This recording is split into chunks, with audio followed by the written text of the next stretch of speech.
Bismillahirrahmanirrahim. Assalamualaikum warahmatullahi wabarakatuh. Alhamdulillahirabbil alamin. Assalatu wassalamu ala Rasulillah. Segala puji kehadirat Allah Subhanahu wa taala, Tuhan semesta alam serta pencipta langit dan bumi.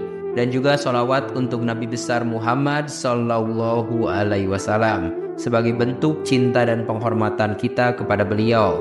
Salat itu merupakan kewajiban yang ditegaskan dalam Al-Quran dan diperintahkan oleh Nabi Muhammad sallallahu alaihi wasallam.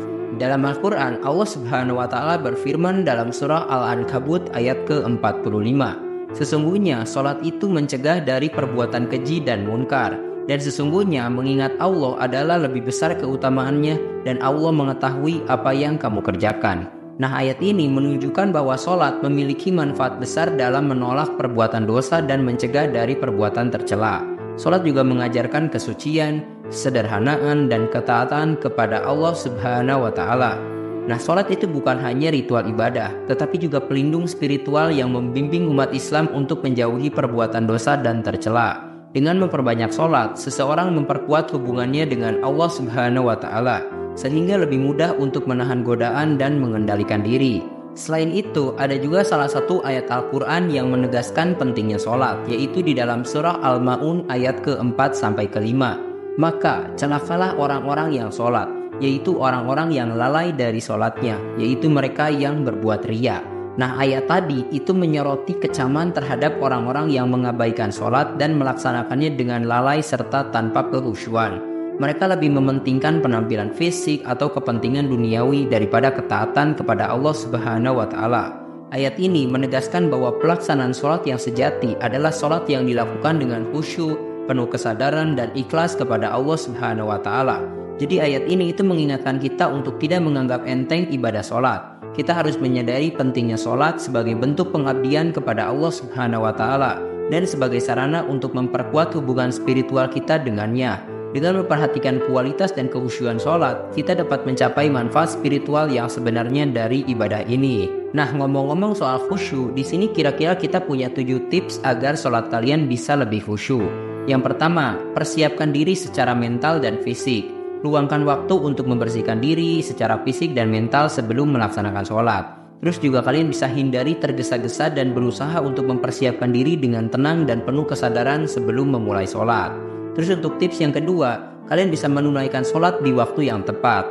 Usahakan untuk menunaikan sholat tepat waktu sesuai dengan yang ditentukan.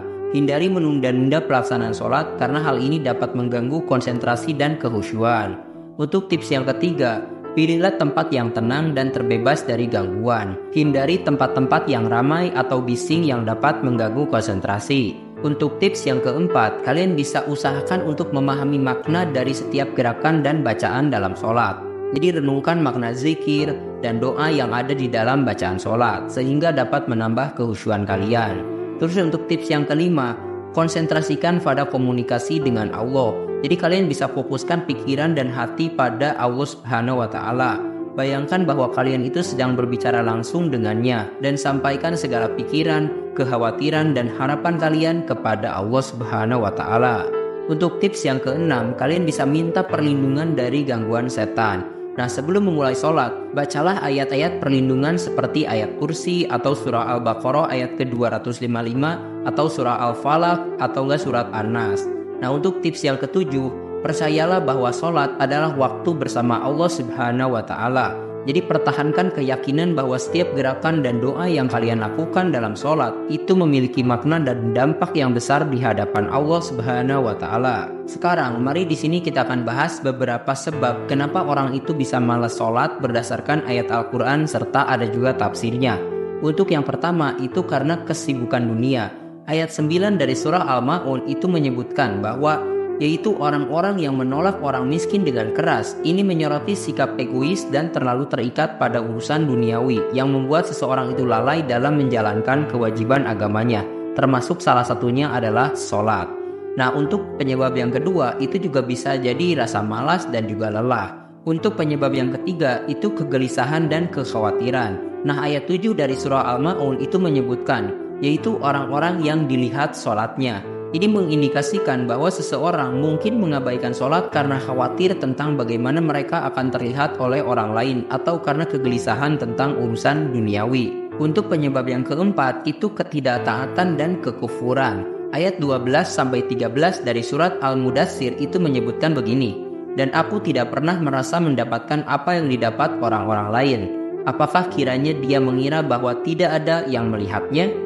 Nah, ini menunjukkan kesombongan dan ketidaktaatan terhadap perintah Allah Subhanahu wa Ta'ala yang dapat menyebabkan seseorang mengabaikan sholat dan kewajiban agamanya.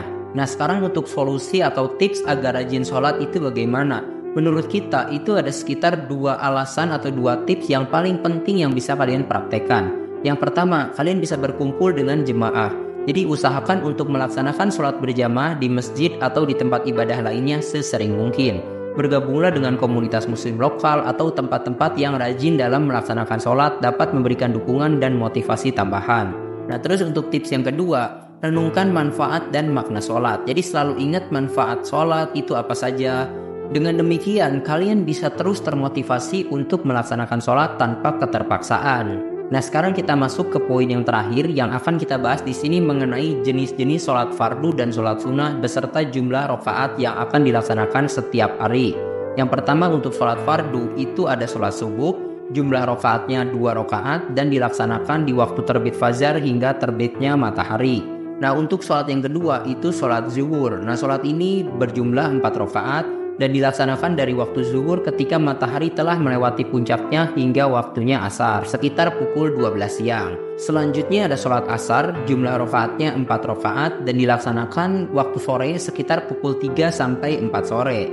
Selanjutnya ada sholat maghrib, jumlah rakaatnya 3 rakaat dan waktu terbenam matahari hingga tenggelamnya kemerahan di ufuk barat sekitar pukul 6 sore.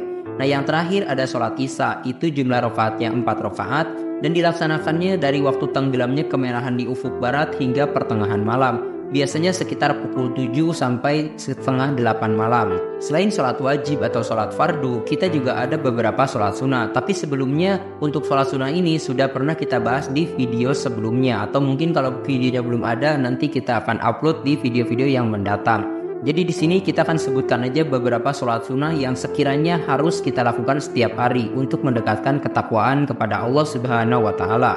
Yang pertama bisa sholat sunnah rawatib, terus juga ada sholat sunnah duha, ada sholat tahajud, sholat witir, dan yang terakhir yang paling sering dilakukan adalah sholat istikharah. Nah, setiap jenis sholat sunnah itu memiliki keutamaan dan pahalanya tersendiri. Namun sholat sunnah tidak dianggap sebagai kewajiban seperti layaknya sholat fardu. Disarankan untuk melaksanakan sholat sunnah sesuai dengan kemampuan dan kesempatan yang ada. Terima kasih telah menyimak. Silahkan kirim dukungan kalian dengan klik tombol like, subscribe channel ini, dan bagikan juga ke teman-teman kalian. Semoga dengan membagikan itu kalian bisa mendapatkan pahala jariah dari video ini. Mohon maaf bila ada kesalahan. Wabillahi taufik wal hidayah. Wassalamualaikum warahmatullahi wabarakatuh.